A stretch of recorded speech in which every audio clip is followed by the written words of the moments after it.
Through my experience learning Tagalog, I've discovered that speaking the local language provides a much deeper and more authentic understanding of Filipino culture. That being said, with English being so widely spoken in the Philippines, it's quite rare to come across foreigners who can speak a local Filipino language. On this channel, however, I've had the privilege of interviewing many such individuals, particularly those who have learned to speak fluent Tagalog. This video highlights some of the most memorable moments from my conversations with these impressive Tagalog-speaking foreigners. I hope you guys enjoy the video. Ay nako, sabihin mo sa akin, paano ka natutong mag-Tagalog? Ang galing mo talaga. Nag-mission ako sa Pilipinas, kagaya ng mga Amerikano na kinakausapin mo dito, di ba? So, nag-mission ako sa Pilipinas noong 2012 hanggang 2014 sa Northern Luzon, Urdaneta. Baguio mission talaga, tapos naging Urdaneta mission, tapos hindi ako nakapunta sa Baguio. So, dalawang taon ako sa Urdaneta, Asingan, Basista, maraming,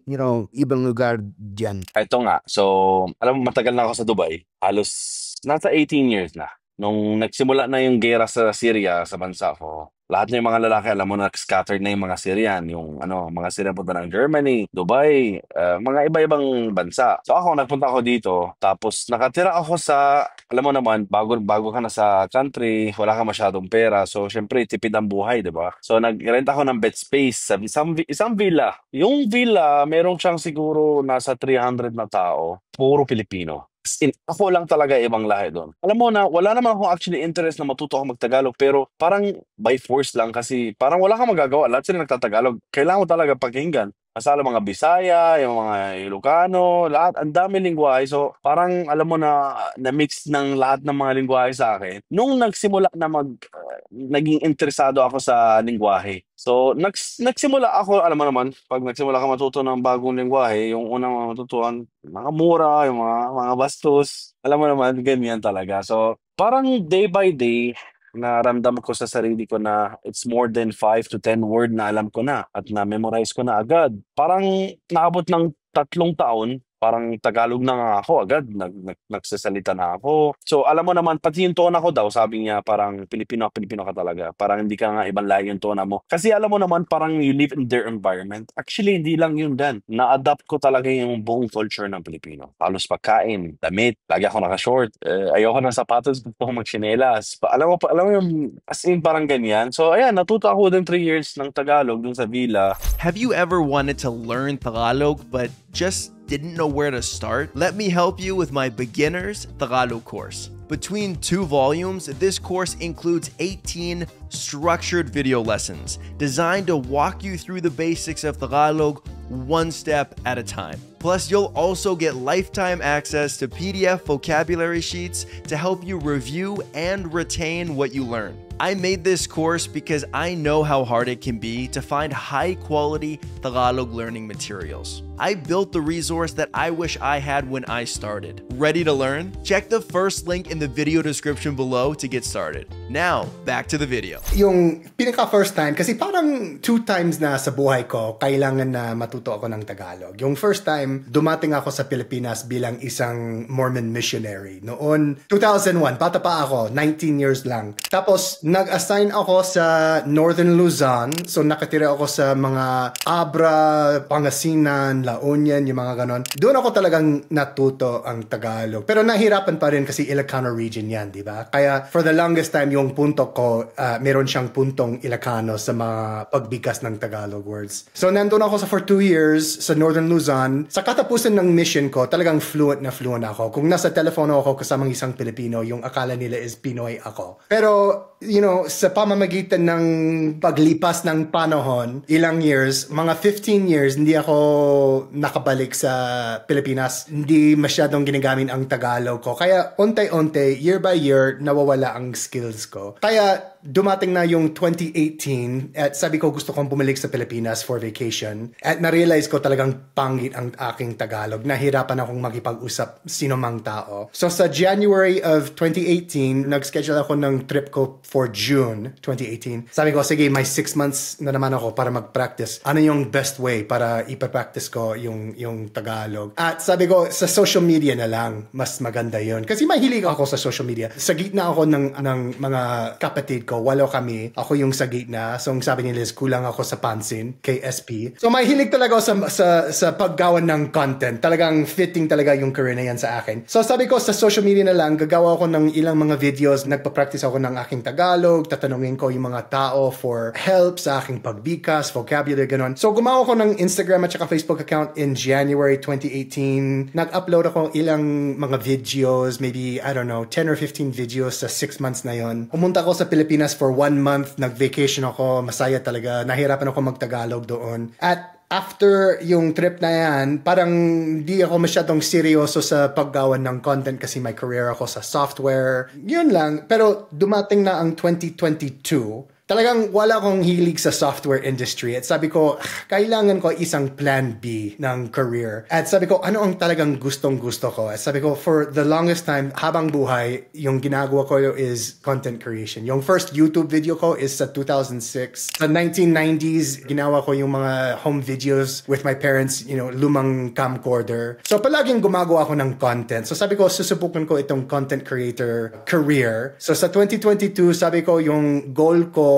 for the next 365 days, gagawa ako ng isang piraso ng content tungkol sa, kahit ano siya, tungkol sa wikang Tagalog, tungkol sa kulturang Pilipinas, basta tungkol sa Pilipinas siya, para may vocabulary ako, para may practice ako. So yun yung ginawa ko for about 9 months, nag-content ako, walang nangyari talaga. And then, beginning of 2023, may ilang mga nag-viral na videos. At doon talagang sumabog yung mga accounts ko hanggang dumating sa ngayon. So, yun ang kwento ko tungkol sa pagtututo ng Tagalog. Yeah, so even though I'm half I'm half Palestinian, right? Originally, my mom is from the Philippines. They met in the UAE in the 70s. However, when my upbringing was very Filipino talaga. So, panahon ng Hiraya Manawari, these old TV shows, PBB season 1. That was the generation I was born with. Tapos when I was 11, namatay si mama, right? And for some reason, growing up, my dad didn't want me to be too Arab. He was like, no, I want you to be more Filipino, and Arabs are way too conservative. Like you have to be free. I'm like, what? Sure, why not, right? So when I was like 11 years old, namatay si mama, and that was kind of like a culture shock to me kasi parang feeling ko kasi parang I had to relearn my identity. So I had to kind of be more Arab. So that's when I nasi yung dad ko parang, eto yung Kandura. So this is called the Kandura, right? Asob actually, right? So I'm not sure if you're familiar with, with Arab society, ganun. Pero we all tend to wear this white thing. Tapos with the way we wear our headgear, iba't ibang kultura, right? So Palestinians would wear it differently, yung mga Syriano, yung mga Jordanians, yung mga Emirati, taga Dubai, we all have our own different ways. So it was hard for me to kind of learn the different dynamics of different Arab societies, di ba? Like kasi naging secondary yung mga Arabo sa akin eh. So I really had to balance between being this person na Arabo ba ako, pero ba't magaling ako mag-English, But mas familiar ako sa, Western entertainment, right? It was so interesting to learn my identity. So I learned I actually learned society, right? I studied international relations because of me. Because I didn't feel na parang may belonging ako. Parang halo-halo talaga yung cultural background mo, 'di ba? Kasi yung tatay mo Palestinian, yung nanay Pinay, tsaka nakatira ka na saan? Sa Dubai? Dubai, exactly. So parang halo-halo talaga yun, di ba? So nag-mission kasi ako sa Pinas bilang isa sa mga Mormon missionaries. So tumira ako doon sa Pinas ng 2 taon. 2 taon. At kailan yon? Noong 2018 hanggang 2020. Tapos pinauwi ako dahil nagka-COVID. Kaya matagal ka na nagtatagalog. Kaya pala ang galing mo. Medyo nawawala na yung Tagalog ko kasi wala akong mga kausapan dito. Pero nakabalik na ako sa Pinas at pag minsan nag-aaral ako para hindi siya nawawala. Tapos syempre na yung may kausapan ako sa trabaho ko na Filipino. Lalo parang taga Manila siya talaga. So talagang meron nang siya mag-Tagalog na maayos. Pag wala kang kausap, mahirap talaga, di ba? Oo. Mabilis yung mawawala. Oo, sobrang mabilis yung mawawala. Pero pag may kausapan ka, parang bumabalik siya. Like itong huling taon July ata, nakabalik ako sa Pinas. Tas sa unahan, pagdating ko doon, nahirapan ako talaga makipag-usap sa mga tao. Pero pagkatapos ng ilang araw, parang 2-3 araw, bumalik ang lahat. Tas parang madali siya na magtagalog ulit. Tas bumalik ako dito, nawala ko siya ulit. Ang hirap ng buhay, di ba? Oh, hirap. Nasa mga malalim parte ng utak siya. Oo nga, oo nga. Parehas yun sa akin. Minsan pag hindi naman ako madalas nagtatagalog, parang nawawala na yung mga salita at nahihirapan ako magtagalog. Pero kahit isang conversation lang, parang babalik na yun kaagad. Oo. Kasi matagal na tayo nagtatagalog, di ba? Oo, matagal na. Ikaw, ilang taon na meron kaya magtagalog? 11 years na. Oh, wow, dude. Mas matagal kayo kaysa sa akin. Bago kang pumunta sa Pilipinas, marunong ka na magtagalog? Hindi naman. Kapag maging missionaries kami, tinuturuan kami na magtagalog ng siguro 5 linggo. Pagkatapos yung 5 linggo na yun, pumunta kami diretso sa Pinas. Tapos doon kami talagang natututo na magtagalog na maayos. Parang tinuturuan nila yung mga basics sa amin. Pagkatapos na-immerse na kami, talagang doon kami matututo. Okay, so parang natututo kayo sa kalsada lang, sa mga kausap lang. Oo, parang tinuturuan ka naman yung mga basic, pero talagang sa kalsada lang doon ka talagang maunawaan kung ano ang sinasabi nila sa'yo. Sa unahan, na-assign ako sa Ilocos, sa Abra mismo, ang pinakaunang pinuntahan ko. At syempre, may Ilocano sa Abra. Kaya hindi ko talagang naintindihan yung kaibahan ng Tagalog sa Ilocano. Akala ko nagsasalita silang Tagalog nung pumunta ako doon. Talagang hindi ko naintindihan kahit isang salita na sinabi nila. Tapos sabi ng kaibigan ko na hindi sila nagsasalita ng Tagalog. Nag-serve ako ng mission pero sa church ko matagal na, 2013. So, doon ako nagtuto ng Tagalog 2-year mission, Church of Jesus Christ Latter-day Saints or the Mormons. For 2 years hanggang 2015 ako. Tapos, medyo bumaba yung Tagalog ko for like ilan years, mga 8 or something like that. Until nakita ko yung yung asawa ko, yung girlfriend ko, then medyo gumaling siya ulit, gano'n. So, yung sabi mo na noon 2013 yung mission mo sa Pilipinas, anong lugar mo doon dati? Sa Cavite. Sa buong 2 taon, Cavite lang? Opo, yeah. So, actually, most of the time yung sa Cavite, like, mostly sa Dasmariñas yung mga, kung may alam dyan. At saka, meron din ako part sa Metro Manila, sa Las Piñas. So, parang, I got the best of, like, parang province and city. Kasi yung, Las Piñas, malapit lang yun sa Manila, diba? Parang sa gitna ng Cavite tsaka Manila. Aha. Parang yun yung parang, like, first city ng Metro Manila sa outskirts ata sa baba. Tsaka yung ibang lugar na sinabi mo sa Cavite? Dasmariñas, and then sa General Trias. So medyo sa gitna ng Cavite. Kaya mas probinsya talaga? Yeah, halo-halo siya ng probinsya city siya. Pero wala ka nang alam sa ibang wika? Tagalog lang? O may alam ka pa sa Ilocano tsaka yung isa pa? Marunong kang mag-Spanish, tapos marunong kang mag-ASL. I mean, may gusto ko sa mga wika. Kasi talaga, kung makakasalita ako ng mga wika ng ibang tao, it's like, wow. Lalo na sa Pilipinas, diba? Because it's like, yan yung gusto ko dyan. Kasi lahat, it's like, wow. Paano yun? I mean, sa Mexico, marunong kang mag-Spanish, ganun, it's like, okay. Like, pero sa Pilipinas, it's like, wow. Alam mo yun. Para sa iyo, mahirap bang matutong magtagalog? Sa simula talaga. I was like, wow, paano ito? Anong pinakamahirap? Nga. Kasi Amerikano, diba? We talk with the tip of our tongue. And so, naalala ko, yan is like, nga, ni, nge, no. Like being able to do that with the back of your tongue. Having that ngang.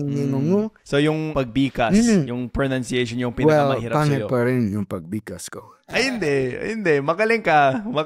Huwag kang ganyan. Alam mo, hanggang na yun, promise hanggang na yun, may mga words na parang never ko narinig. Alam mo, may mga malalim na Tagalog na word na hindi natin talaga kaya hanggang na yun eh. Parang medyo mahirap, di ba? Pero hanggang na yun, I'm still learning. Kaya ko pa matuto ng mga ibang deep words siguro. Some words na hindi, no one is perfect naman talaga, di ba? So siguro, minsan may marinig talaga ako na word na hindi ko talaga naintindihan. Siyempre, normal yun, di ba?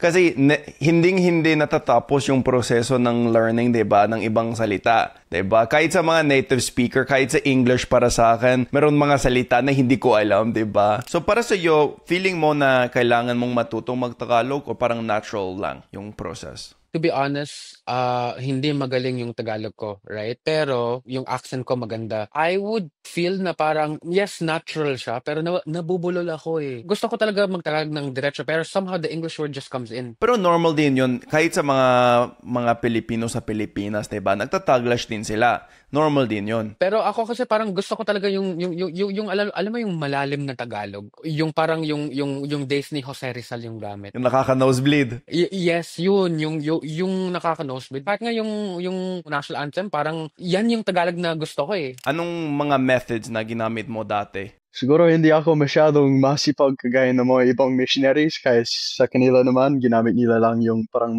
yung mga books lang.